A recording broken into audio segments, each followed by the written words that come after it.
요한복음 6장이 시작되었습니다. 지난 시간에 우리 5장을 보면서 봤던 것처럼 이 요한복음은 한 장이 거의 한 장이 크게 한 덩어리를 이루고 있어요. 앞부분에 오늘 말씀이 이제 우리가 읽은 부분까지 21절까지가 사건이 주로 묘사되어 있죠. 그 다음에 뭐가 뒤따르겠어요? 예수님의 긴 가르침이 뒤따르게 되고 우리는 거기까지를 통합해서 봐야만 하는데 그렇게 되면 이제 점심을 못 먹을 수 있어서 그래서 우리는 이제 편의상 이렇게 좀 쪼개서 보고 있어요. 그럼에도 불구하고 전체를 좀 보는 것은 여전히 중요하다. 그래서 이 이야기와 함께 뒷부분에도 필요한 것들이 있으면 좀 가져와서 이야기를 하려고 합니다. 오늘 이 오병이어 표적을 준비하면서 제 마음이 대단히 좀 뜨거웠어요. 먼저는 여러분 복음서에 사복음서에 예수님이 일으키신 기적, 표적이 대단히 많이 나오잖아요.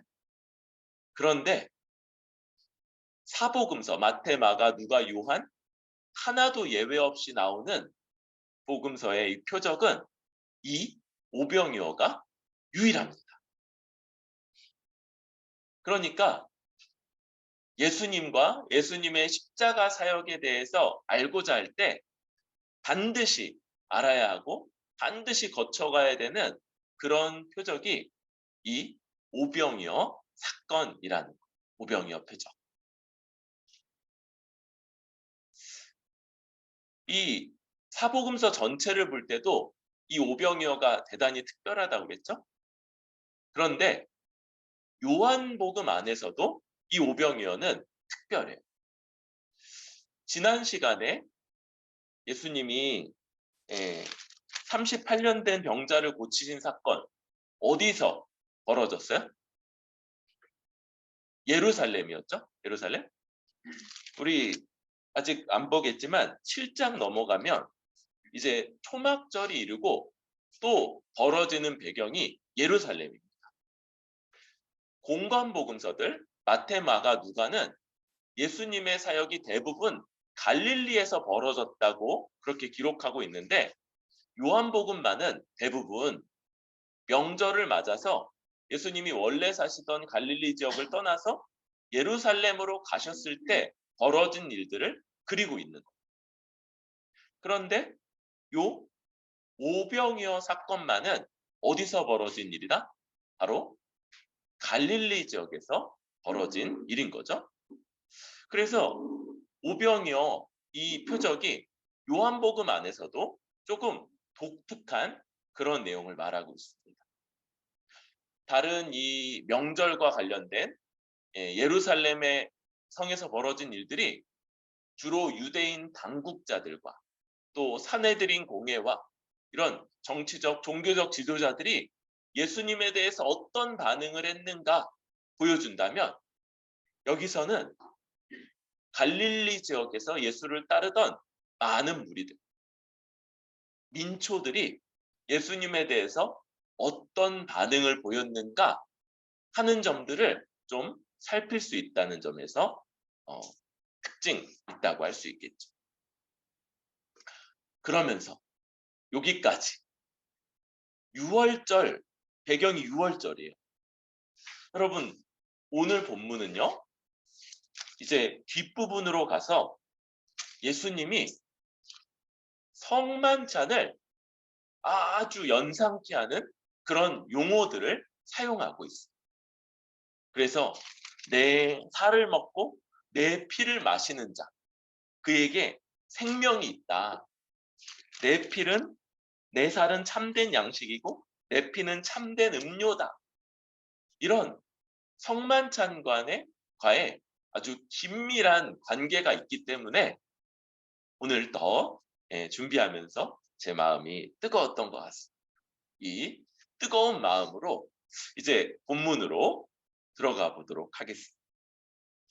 1절에 배경이요. 디베랴의 갈릴리 바다 건너편으로 가심에, 여러분 이 갈릴리 바다, 갈릴리 호수, 여기에 이름이 되게 많아요. 이 갈릴리 지역에 있는 큰 호수기 때문에 바다 같다고 그랬죠. 바다같이 한쪽 끝에서 다른 쪽 끝이 안 보이고 풍랑이 일고 막 그럴 정도로 큰 호수다 보니까 바다 같은 거. 그래서 호수인데 갈릴리 바다라고 부르죠. 또 게네사렛 호수다 이렇게도 불러요. 이 게네사렛은 이제 킨네렛 이런 말이 수금이라는 말이거든요. 수금. 이게 수금 이렇게 이렇게 이 초승달 모양으로 수금 모양으로 생겨서 그렇다. 이렇게 이름이 붙여지기도 했어요. 여기는 이제 디베랴에 이런 말이 있죠. 이 디베랴는 티베리우스 황제를 말해요. 그래서 요 황제를 기리기 위해서 이쪽 지역에 디베랴, 티베리우스라는 이름이 붙은 것, 이걸 이제 기념하고 있는 거죠. 이 사건은 요 지역적으로는 갈릴리의 호수가에서, 그런데 보통 계시던 곳에 이제 맞은편, 건너편에서 이루어진 일이죠. 거기에 큰 무리가 예수님을 따르고 있죠. 이들이 따르는 것, 병자들에게 행하시는 표적을 보았기 때문이에요. 표적을 보고 따르는. 여러분, 요한복음에서 예수님이 아주 굵직한 표적을 7개 정도 보여주시는데요. 표적. 그 표적이 그걸 본 사람들로 예수님을 믿고 따르게 하는데 성공했을까요? 안타깝게도 아주 일관되게 실패하는. 그래서 요한복음의 패러다임 하나는 표적을 보고 기적을 보고 예수께 나아오는 것, 그게 참된 믿음이다 아니다? 그게 참된 믿음이 아니다라는 이런 것들을 봅니다. 오늘은 어떤가요? 오늘 큰 무리가 따랐죠. 그런데 오늘 말씀의 마지막에 가면 60절 제자 중에 여럿이 듣고 말하되 이 말씀은 어렵도다 네가 들을 수 있겠느냐. 그리고 66절 그때부터 그의 제자 중 많은 사람들이 떠나가고 다시는 그와 함께 다니지 아니하더라. 지금 굉장히 큰 무리가 몰려들었는데 예수님의 이 가르침 끝에 대부분의 사람들이 떠나가고 다시는 안 따른 이런 일이 벌어지게 되는 것도 볼 수 있습니다. 예수님이 거기서 이제 산에 오르셔서 제자들과 함께 앉으시고, 이때는 마침 유대인들의 명절인 유월절이 가깝다. 유월절. 여러분, 유월절 그러면 뭔가 절기 같은데, 유월절은 어떤 면에서는 단순히 한 끼 저녁 식사라고 했죠. 저녁 식사. 그게 유월절이. 그리고 유월절에 딱 붙어 있는 게 무교절이라고 하는 일주일 동안 진행되는 절기예요. 그래서 이때도 유월절 혹은 무교절, 그래서 예루살렘으로 가고요. 그 예루살렘에서 일주일을 보내게 되는데, 유월절 자체로는 유월절 저녁 식사, 만찬, 요게 이제 중요한 거죠. 그리고 우리가 알다시피 예수님이 십자가에 달리시기 전날 그 저녁에 바로 그 유월절 식사를 제자들과 같이 하셨고, 거기서 오늘 우리가 나누는 이 성만찬이 처음으로 제정됐다. 그러니까 이런 거죠. 지금 이때는 아마 예수님이 돌아가시는 그 유월절은 아니고 아마 그 전에 유월절. 그런데 유월절이라는 공통점이 있죠. 예수님이 그 한 해 전의 유월절에 즈음에 이 오병이어를 베푸시고, 그리고 그 다음에 6월절에 이제 그 식사 때 성만찬을 제정하시며, 그게 2000년 동안 이어져서 지금 우리에게까지 오고 있다라고 할 수 있겠습니다. 이렇게 지리적 배경과 또 시기적 배경들을 좀 살폈어요. 그러면서 이제 5절 보면, 눈을 들어 큰 무리가 자기에게 오는 것을 보시고 빌립에게 물어보시죠. 우리가 어디서 떡을 사서 이 사람들을 먹이겠느냐? 공관복음서의 배경하에서 이곳은 빈들이고, 이 사람들은 여러 날을 걸어서 예수님을 따라오고 가르침을 받았어. 그리고 그냥 보내면 다시 돌아갈 힘이 없을 만큼 굶주려 있는 그런 사람들. 근데 큰 무리. 그리고 예수님이 빌립에게 물어보는 거죠. 우리가 어디서 떡을 사다 이 사람들을 먹이겠느냐? 여러분, 빌립은요, 아마도 수학이, 수학을 잘했던 것 같아요. 딱 보고 이 사람들이 몇 명이고 어느 정도 먹이고 그게 어느 정도 돈이 드는지를 대번에 딱 계산을 해내죠. 빌립이 각 사람으로 조금씩 받게 할지라도 200데나리온의 떡이 부족하리라. 200데나리온. 우리식으로는 얼마 정도요? 노동자 하루치 품삯이에요. 그죠? 데나리온이. 그러니까 뭐 하루치 10만 원 혹은 15만 원? 10만 원으로 계산하면 200데나리온이면 2천만 원. 15만 원으로 계산하면 3천만 원. 3천만 원 사서 주는데 뭐예요? 그냥 조금씩. 뭐 이런 말 있잖아요. 간의 기별도 안 간다. 지금 굶주려가지고 막 그러고 있는데 3천만 원어치 먹을 걸 사가지고 나눠줘도 지금 그냥 이렇게 그런 거 있죠. 지금 그렇다. 그때 한 명이 옆에 등장합니다. 시몬 베드로의 형제 안드레. 안드레의 왜 안 나왔지만 큰 역할 하나는 베드로를 예수께로 인도한 거였어요.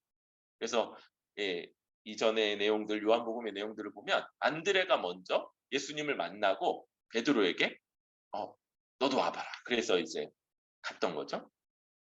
그런데 그 안드레가 한 아이에게 보리떡 5개와 물고기 2마리가 있습니다. 이걸 발견하고 가지고 오는 거예요. 그리고 곧바로 실망하죠. 그러나 그것이 이 많은 사람에게 얼마나 되겠사옵니까? 여러분, 먼저 이 보리떡 5개와 물고기 2마리가 어떤 건지를 조금 설명하고 넘어가려고 해요. 여러분, 이 보리떡 5개가 이 당시에 이제 되게 그냥 이렇게 허기를 때우기 위한 그런 음식이었어요. 그래서 한 이렇게 쬐끄만한 조그만한 덩어리 이런 게 이제 5개 있는 거. 이 물고기 2마리는 뭐냐? 뭐 참치 2마리 뭐 이런 거냐? 그게 아니고 이 보리떡이 그냥 씹어 삼킬 때 뻑뻑하고 힘드니까 침이 나오도록 돕는, 우리식으로는 새우젓. 저만 자꾸 찾는다고 가끔 핍박을 받기도 하는 그 새우젓 같은 역할이 요건 거예요. 우리식으로는 뭐 멸치조림 이런 건 거예요. 반찬. 근데 그런 거죠. 그냥 이렇게 약간 짠맛 돌아서 침 나오게 해주는 역할. 그러니까 배를 채우는 건 저 보리떡인 거고요. 그걸 씹어 삼킬 수 있게 돕는 게 요 물고기. 약간 우리에게 익숙한 바로는 젓갈 같은 종류 이런 거죠. 먼저 여기까지 여러분 빌립이요.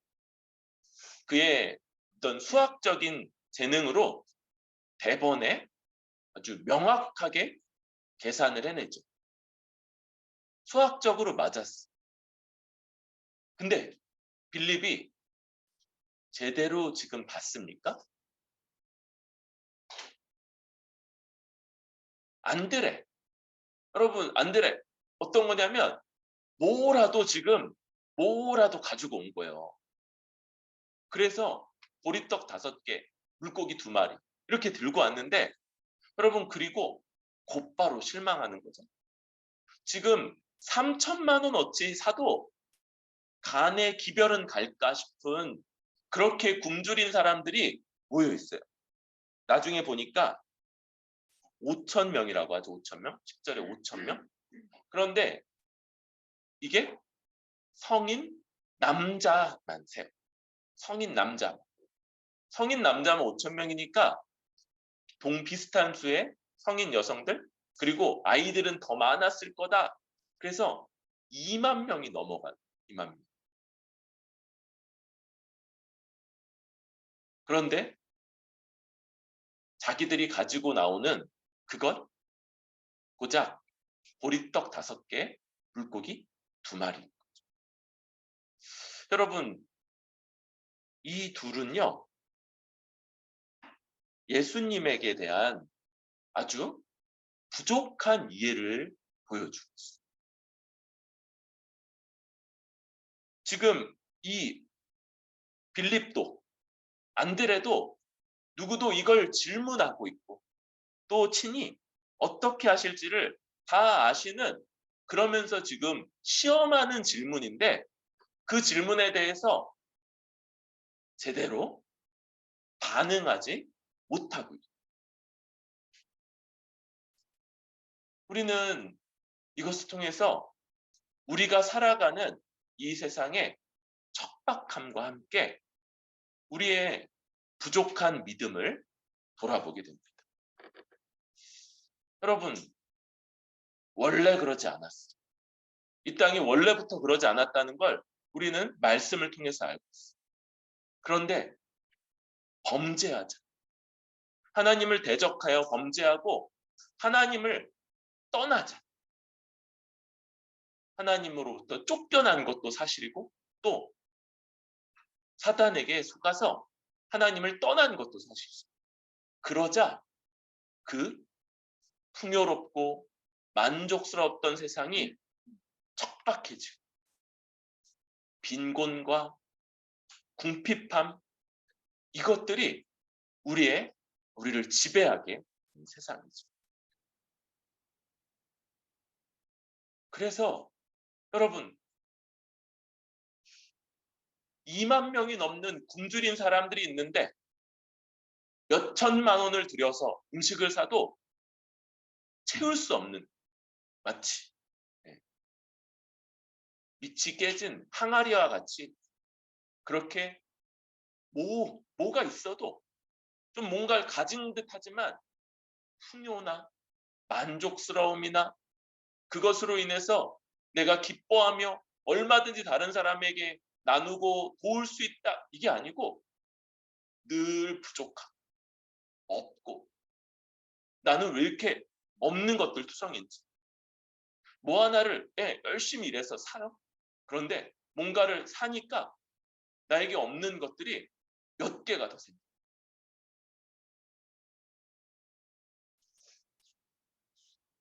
그리고 그것을 채우기 위해서 살아가는데 여러분 이 그림을 잘 생각하세요. 굶주린 사람 2만 명 앞에 놓여진 보리떡 5개와 물고기 2마리가 이 척박한 세상의 현실입니다. 열심히 애써서 야근하고 밤새서 일하고 막 주말에 알바도 하고 막 그러면서 자기 삶을 온전히 다 들여서 살아가면 그러면 뭐예요? 보리떡 6개, 물고기 3마리. 그리고 옆에 사람 보니까 쟤는 보리떡 7개 갖고 물고기 4마리. 부럽다. 와, 저렇게 많다니. 나는 보리떡 지금 아까 하나 먹어가지고 4개밖에 안 남았는데. 이러고. 여러분, 지금 뭘 못 보는 거예요? 어떤 사람은 철저하게 계산적. 그래서 그의 계산이 틀리지 않을지 몰라요. 그런데 그걸로 좌절하고 낙심하고 절망합니다. 그리고 그 좌절과 절망에 근심과 고민의 노예가 돼서 평생을 살아가요. 어떤 사람들은요, 힘을 내서 그래서 막 조금 더 얻어보려고 조금 더 하면 그러면 만족스럽겠지, 풍요롭겠지, 채워지겠지. 보리떡 6개, 보리떡 7개, 굶주린 2만 명 앞에 그게 지금 만들어내고 있는 현실이에요. 여러분, 빌립도, 안드레도 이 예수님의 질문에 제대로 답한 사람이에요. 이 예수님의 시험에 제대로 바라보고 거기에 마땅히 봐야 될 것을 보면서 그것을 의지한 사람이 나오지 않는. 우리는 이 척박한 세상과 그 가운데 제자들의 부족한 믿음을 보면서 우리는 어떤지, 우리는 이 주님이 이 땅과 그 가운데 많은 필요를 가진 사람들을 보면서 네가 어디서 떡을 사서 이 사람들을 먹이겠느냐 물으실 때 우리는 빌립이나 안드레와는 좀 달라야 하지 않을까 싶습니다.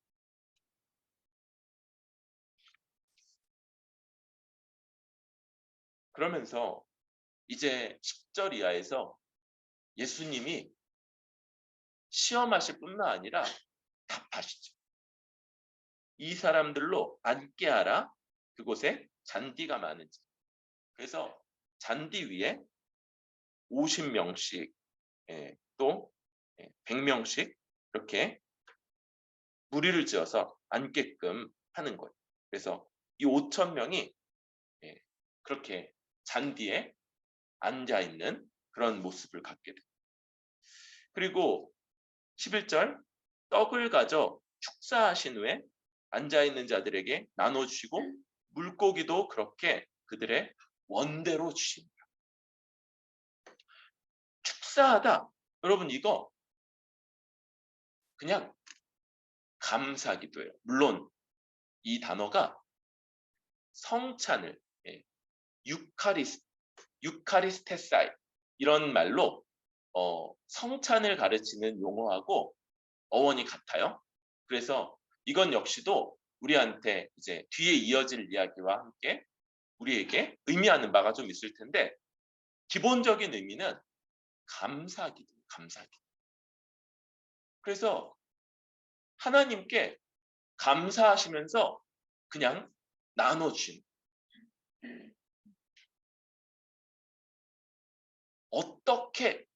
어떻게 그렇게 됐냐?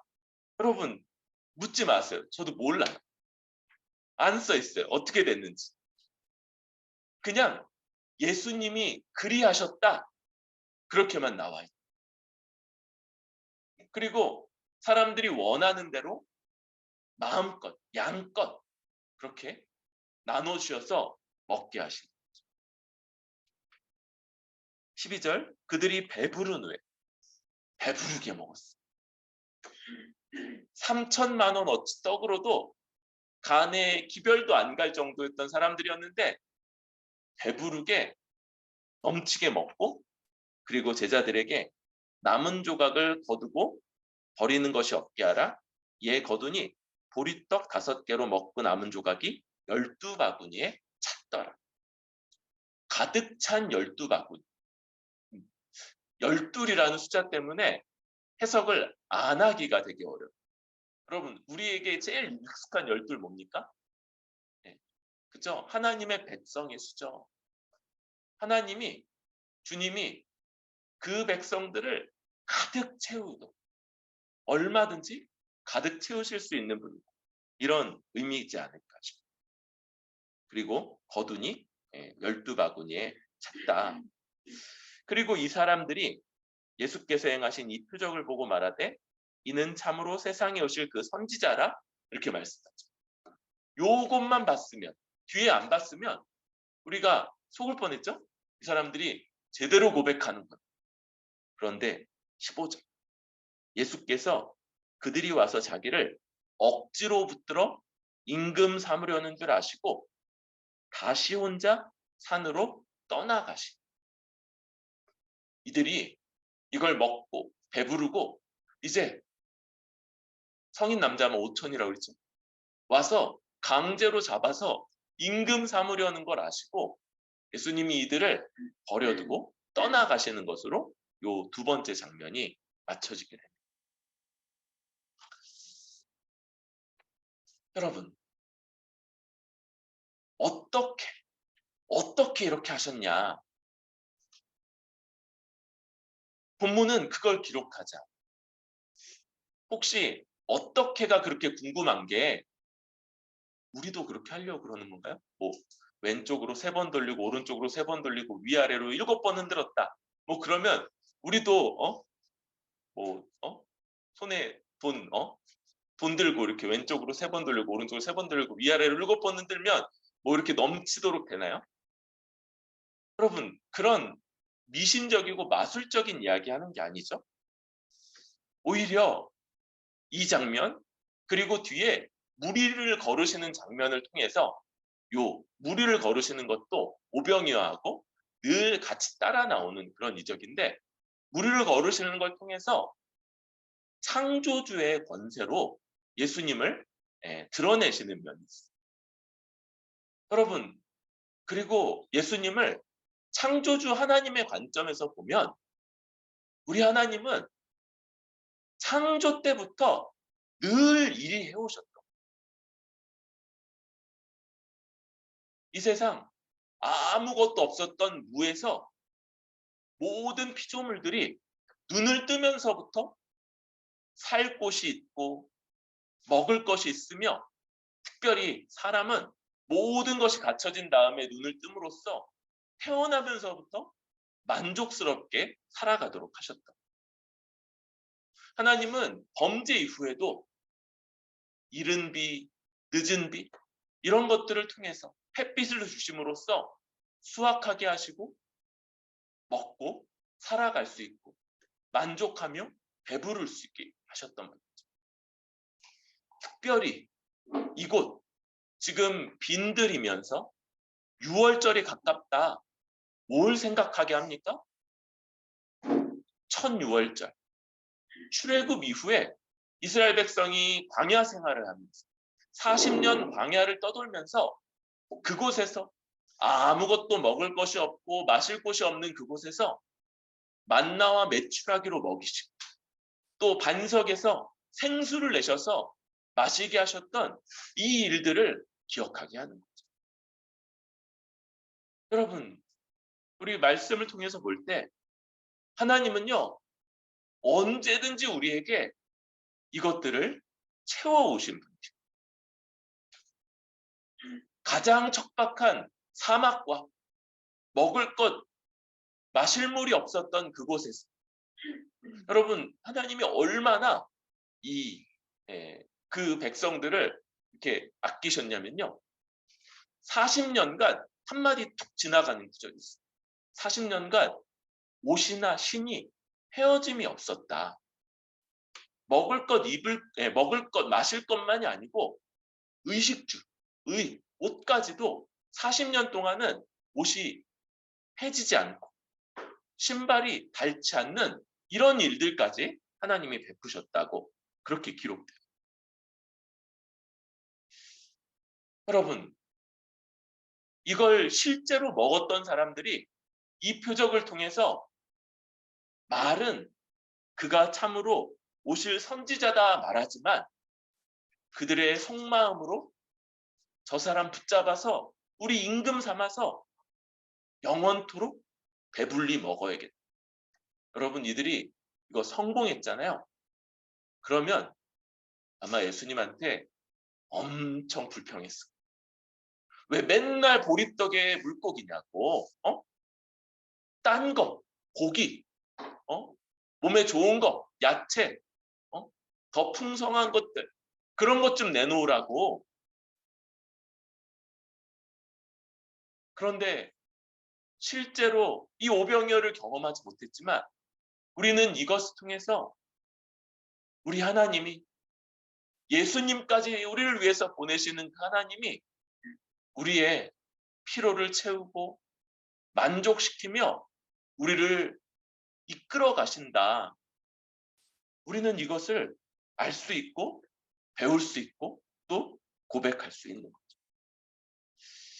여러분, 이 하나님, 창조 때부터 피조 세계를 채우시고 또 만족해 하시며 온전케 하셨던 그분은 지금도 살아 역사하시며 우리에게 필요한 것들을 아시고 채우시는 하나님이신 거죠.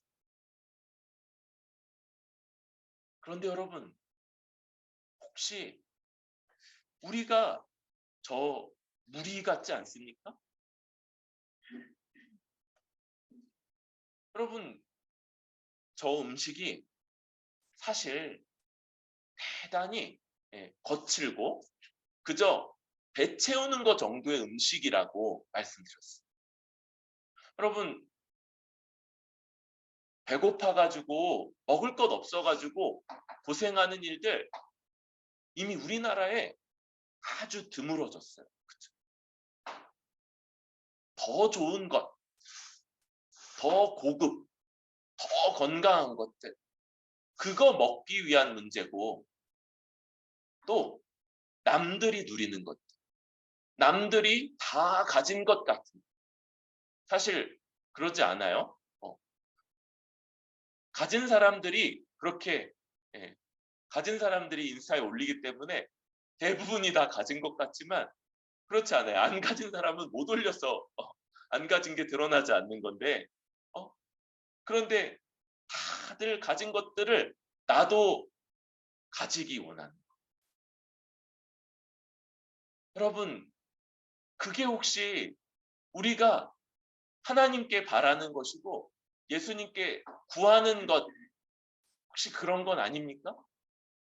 그러면 문제가 생길 수 있어요. 그러면 예수님이 조용히 우리 곁을 떠나셔서 혼자 산으로 가실지도.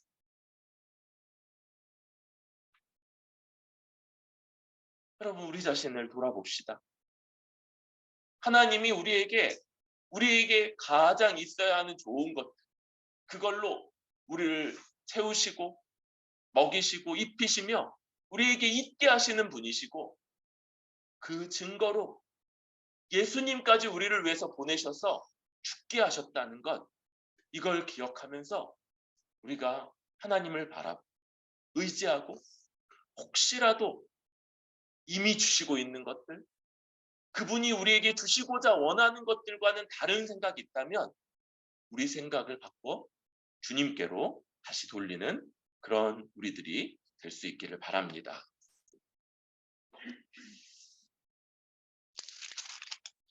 우리는 이 하나님이 늘 채우시는 것과 함께 사탄의 유혹이 이것과 관련됐다는 것도 기억해야 돼요. 여러분, 첫 유혹 어떤 거였습니까? 하나님이 참으로 너희에게 동산 모든 나무의 열매를 먹지 말라 하시더니, 하나님 모든 것들을 마음껏 임의로 먹을 수 있도록 하셨던 그 하나님에서 아주 인색하고 우리의 필요를 뻔히 아시면서도 그걸 채우지 않는 그런 아주 이상한 그런 하나님으로 그려냈던 것이 사탄의 첫 유혹이었죠. 여러분, 하나님이 우리의 필요를 아시고 채우신다는 것들을 우리가 고백하기 위해서 이런 유혹, 이렇게 우리를 하나님을 왜곡시켜보고 아무리 기도해도 안 채워주시다, 아무리 기도해도 안 되네, 이런 생각들에 빠지게끔 사탄이 우리를 유혹한다는 것들을 생각해요. 예수님에 대해서 사탄이 유혹한 건 역시 마찬가지였죠. 40일 동안 줄이신 예수님에게 이 돌들로 떡덩이가 되게 하라. 떡 만들어 먹어라. 예수님이 여기에 대해서 거절하셨던 것도 우리가 기억해야 할 겁니다. 오히려 하나님이 그 가장 척박한 곳에서도 그들에게 필요했던 만나, 메추라기, 생수로 그들을 먹이시고 돌보셨다는 것들을 기억합니다. 예수님이 그 핍절한 상황에서도 하나님과 독립해서 자기의 줄인 배를 채우시기를 거절하며 하나님을 신뢰하시기를 선택했던 것처럼 우리도 그렇게 주님을, 하나님을, 우리 주님을 의지하기를 배우고 선택할 수 있기를 바랍니다. 그러면서 오늘은 요 오병이어와 늘 연결돼 있어요. 여기로 가죠. 예수님이 혼자 산으로 떠나신다 이렇게 말씀했는데 다른 성경에서 예수님이 그 전에 뭘 하냐면 제자들을 빨리 배에 태워서 다시 건너편으로 떠나 보내신. 그래서 제자들이 지금 배 위에 올라와 있고 그 예수님은 그 배에 같이 타지 않고 혼자 산으로 가시는 거죠. 그래서 제자들이 바다에 배를 타고 건너가고 있는 중인 거죠. 그런데 예수님이 오시지 않은 상태에서 날이 어두워지고 큰 바람이 불어 파도가 일어나는 그런 장면. 제자들이 노를 저어서 가다가 이제 바람이 크게 불고 그러니까 거기를 이제 노를 젓고 있는. 그런데 그때 예수님이 바다 위를 걸어 배로 가까이 오시고 그들이 두려워하는 가운데 내니 두려워하지 말라 말씀하시고 그리고 그들이 기뻐서 배로 영접할 때 이제 배가 그들이 가려던 땅에까지 이르는 장면으로 이 두 번째 사건이 그려지게 됩니다. 여러분, 큰 무리가 이 표적을 통해서도 예수님을 향한 참된 믿음을 갖지 못하고 오히려 예수님을 강제로 잡아서 임금 삼아 그저 그들의 줄인 배를 채워주는 존재로 삼으려고 했던 것들과 그런 모습들 속에서 예수님이 혼자 산으로 가셨다는 것들을 보았습니다. 그런데 예수님이 그 전에 뭐 하신다고요? 제자들을 이 무리로부터 따로 빨리 지금 이 호수 건너편으로 보내십니다. 그리고 이들이 그렇게 가는 여정 가운데 벌어지는 저 풍랑 속에서 그들에게 찾아오시고 내니 두려워하지 말라. 나다. 두려워하지 말라. 이렇게 그들을 안위하시고. 여러분, 우리는 이 땅에서 이 척박한 세상을 살아가면서 그래서 이 세상의 방식이 어떤 건지를 보게 됐어요. 우리 이제부터 우리가 평생 동안 살기 위해서 얼마나 필요한지를 계산하고 그리고 인플레이션이 있을 거니까 이 정도는 여유로 더 있어야 돼. 그러면서 계산을 하니까 이게 어마어마해. 그래서 그걸 채우기 위해서 나의 젊은 모든 나날과 그 벌이들을 다 거기에 들여서 노후를 준비해. 그래서 이제 노후가 되면 어떻게 돼요? 이제 늙어서 여기저기 아프면서 이제 그렇게 혹시라도 내가 너무 오래 살아서 마련해 놓은 것이 부족하지는 않을까 걱정하면서 여전히 그렇게 살아가.